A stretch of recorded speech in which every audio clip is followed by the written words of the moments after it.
পথশ্রীর 12টা বেজে গেছে, আমার কন্ট্রাক্টর বন্ধুরা আমার কথায় বিশ্বাস করে 80 ভাগ টেন্ডার নেন, 80 ভাগ টেন্ডার নেয়নি।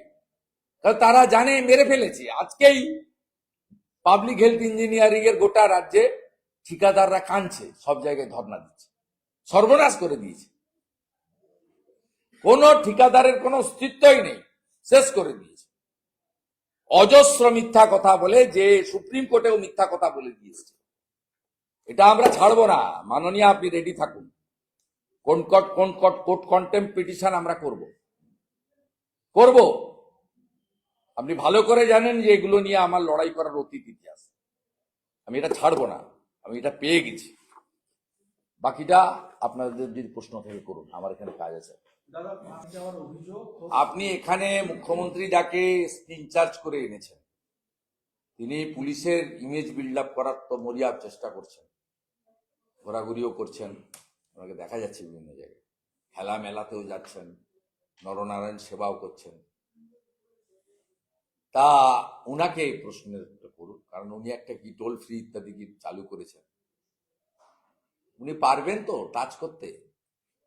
এসব লোককে টাচ করতে পারবেন না।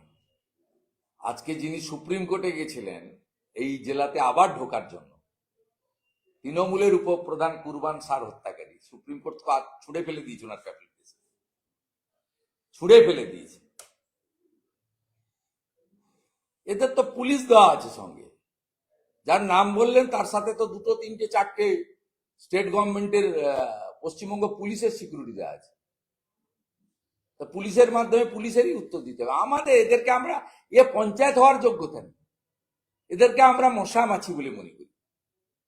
দাঁড়িয়ে দাঁড়িয়ে 16টা সিট জিতবো, কিচ্ছু করতে পারবে না। দিল্লি থেকে বিজেপি যাকে খুশি এখানে প্রার্থী করে পাঠিয়ে দিই, বাকিটা আমার কাজ, আমি করে দিই। আমার কাজ। 46% ভোট পেয়েছি এই জেলায়। 19 সালে এই জেলায় বিজেপি ছিল 37% ভোট। 21-এ আমরা সবাই মিলে চেষ্টা করে 44% করেছি, তৃণমূল 43%। 24-এ আমরা 48% ভোট পেয়েছি, তৃণমূল 39% ভোট পেয়েছি। এই জেলাতে আমাদের সঙ্গে এই পুরনো ভোটার লিস্ট অনুযায়ী 10% গ্যাপ। এবার তো আমরা 51% ভোট এখানে নেব, কিচ্ছু করতে পারবে না। এখানে নরেন্দ্র মোদীজিকে দেখে এখানে হিন্দুরা ঐক্যবদ্ধ হয়ে ভোট করবে, ও শিক্ষিত মুসলিমদের একটা ছোট অংশ হলেও আমরা ভোট পাবো। আমি তো এখন অ্যানালাইসিস করছি যে এই জেলাতে লড়াইটা আমাদের কাদের সঙ্গে হবে, কারণ এই জেলায় মুসলিম ভোটের একটা বড় অংশ রুহুল আমিন ভাই পাবে। যদি তার যে ফ্যান ফলোয়ার্সকে 2014 সালে আমাকে লোকসভায় জেতানোর ক্ষেত্রে ওনার পিতৃদেব, ওনাকে আমি প্রচন্ড শ্রদ্ধা করি, তা উনি আমার হয়ে প্রকাশ্যে হলদিয়াতে সভা করেছিলেন। আমি জানি এই জেলার যে মুসলিম ভোট ব্যাংকের উপরে দাঁড়িয়ে ওরা রাজনীতি করে, তার যদি চায় উনার নতুন পার্টি উনি কি করবেন, ওনারা তীব্র বিজেপি বিরোধী এবং ওরা লড়বেন না তৃণমূলের সঙ্গে, গোটাপ করবেন, সে আমি জানি না। যদি সত্যিকারে সিরিয়াসলি লড়ে তাহলে তো পাঁশকুড়া পশ্চিম, পাঁশকুড়া পূর্ব, নন্দীগ্রাম, মহিষাদল, এমনকি তমলুক, এইসব সিটে তো রুহুল আমিন সাহেবের পার্টির সঙ্গে বিজেপি লড়াই, তৃণমূল তো থার্ড হয়ে যাবে। সিবিআই আদালতে গিয়ে আজকে আত্মসমর্পণ করলেন আক্তার আলী। আদালত তাকে জেল হেফাজতে পাঠানোর নির্দেশ দিয়ে আরজিকর মেডিকেল কলেজে দুর্নীতির অভিযোগ তুলেছিলেন তিনি। আমি বলতে পারবো, কোর্টে চলে গেছে মামলা, কোর্টে চার্জশিটেড হয়েছে, কোর্ট ওয়ারেন্ট করেছে। এবারে যদি উনার বিরুদ্ধে অভিযোগ ভুল থাকে, উনি লয়ার দিয়ে লড়াই করুন। আমরা দেখেছি উনি দুর্নীতির বিরুদ্ধে লড়াই করেছেন, আর উনি যে দুর্নীতির সঙ্গে যুক্ত আছেন কিনা এটা আমার পক্ষে জানা সম্ভব নয়। আমি প্রকাশ্যে মিডিয়াতে যেটুকু দেখেছি সেটুকু বলতে পারি, বাকিটা আমার বলা ঠিক নয়। তবে বিষয়টা এখন তো কোর্টে, সিবিআই রাতেও নয়, পুলিশের রাতেও নয়, চার্জশিটেড হয়েছে এবং চার্জশিট হলে কোর্ট ওয়ারেন্ট ইস্যু করে, ওয়ারেন্ট ইস্যু করেছেন, উনি স্যারেন্ডার করেছেন। এবারে উনি লয়ার দিয়ে প্রমাণ করবেন যে ওনার বিরুদ্ধে আনা অভিযোগগুলি মিথ্যা। সুপ্রিম কোর্ট যে নির্দেশ দিয়েছে, তারপর যে এই তালিকাটার কথা আপনিও বলছিলেন, আসলে বলিনি, দেখিয়েছি। হ্যাঁ, একবার ভাই মমতা বন্দ্যোপাধ্যায় আমি একটা নদিয়া জেলায় দেখিয়েছি কিরকম ফ্রড করেছে, 536 থেকে 856, লিস্টটা দেখুন, সিরিয়াল নম্বর। রিটায়ার করে গেছে, তার নাম দিয়ে দিয়েছি। কন্টেম্পট হবে তো, মমতা ব্যানার্জি রেডি থাকুন, কন্টেম্পট করবো আমরা। না, উনি কি সর্বস্তরে নিজের লোক ঢুকিয়ে রেখে একাধিপত্য সর্বস্তরে মিথ্যাচার, দুর্নীতি।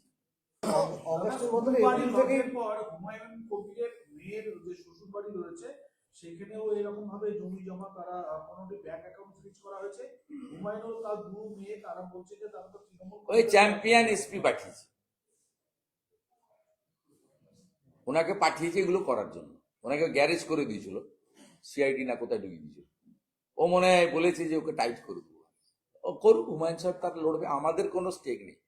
এসব তৃণমূলের টিম বি টিম, আজকে এসব ওখানে মুসলমান ভোট বিজেপিকে দেয় না, আর আমাদের লোকও নয়, আমরা we are not interested.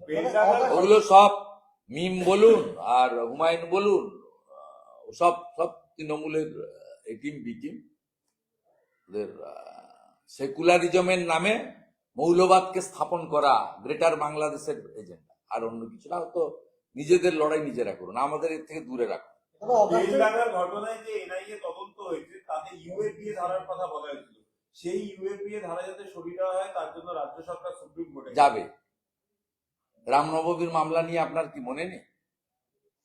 The then chief justice mister আপনার ছিলেন সেই সময়, আপনার আমি অ্যাপ্লিকেন্ট ছিলাম। শিবপুর রিসরা আপনার ডালখোলার ঘটনা এনআইএ হয়েছিল, সুপ্রিম কোর্টে গেছিল, রিজেক্ট হয়েছে। ভালো হয়েছে তো, সুপ্রিম কোর্ট শুনুক না। জাতীয় সড়ক রেলপথ বন্ধ রেখেছিল, সাংবাদিকদের ধরে পিটিয়েছে, এবং এমন এমন চ্যানেলকে ধরে পিটিয়েছে যারা সারাক্ষণ মমতা ব্যানার্জির মিথ্যাচার করে। এই জিতে গেলেন, এই অমুক করলেন, শতাব্দীর শ্রেষ্ঠ, চমক দেখালেন, ড্রামাবাজ, নাটকবাজ, তাদেরকেও ধরে পিটিয়েছেন। মহিলা সাংবাদিকও ছাড় পায় না। দাদা, যাক না সুপ্রিম কোর্টে, সুপ্রিম কোর্টে যত যাবে, যে এসআইআর গেছিল বলেই তো আজকে এসআইআর নিয়ে সুপ্রিম কোর্টের ক্লিয়ার ভার্ডিক্ট চলে এলো। ইলেকশন কমিশনকে কিছু কাজ সংবিধান দিয়ে গেছে, সেটাতে কেউ ঢুকবে না, দেশের সরকারও ঢুকবে না, সুপ্রিম কোর্টও ঢুকবে না বলে দিয়েছে। মাইক্রো অবজারভার তুলতে গেছিল, মুখ পুড়িয়ে এসেছে। ভুয়া তালিকা দিয়েছে, এর জবাব দিয়ে ওদের করতে হবে। তো এটাও আমি আপনাকে বলছি, আমি তো অলরেডি ক্যাবিয়েট করে দিয়েছি, ওয়ান সাইডেড স্টে পাবে না। ক্যাবিয়েট আমার করা আছে, ভারত সরকারের কথা শুনবে, সব শুনবে, শোনার পরে supreme court will take decision. আমার তো পূর্ব অভিজ্ঞতা আছে। শুধু তাই নয়, এখানে নন্দীগ্রামেও তমলুক এআরডিবি নির্বাচনে বোম মেরেছিল বিজেপির মহিলা মোর্চার নেত্রী মামনি জানা, ইনজোর্ড হয়েছিল। সেই মামলার উপরেও এরা এসএলপি করতে চাইছে, আমি খবর পেয়েছি, সেটাও দেখছি। মামনি জানা নিজেও ক্যাবিনেট করেছে। ফর্ম 7 নিয়ে তো এখানে ছাড়াছাড়ির কোনো সিন নেই, এদের কপালে দুঃখ আছে। আমাদের ভিডিও ভালো লাগলে লাইক আর শেয়ার করুন, কমেন্ট সেকশনে গিয়ে জানান আপনাদের মতামত। আরও ভিডিও পেতে আমাদের চ্যানেল এখনই সাবস্ক্রাইব করুন এবং প্রতি মুহূর্তের খবরের আপডেট পেতে প্রেস করুন বেল আইকন।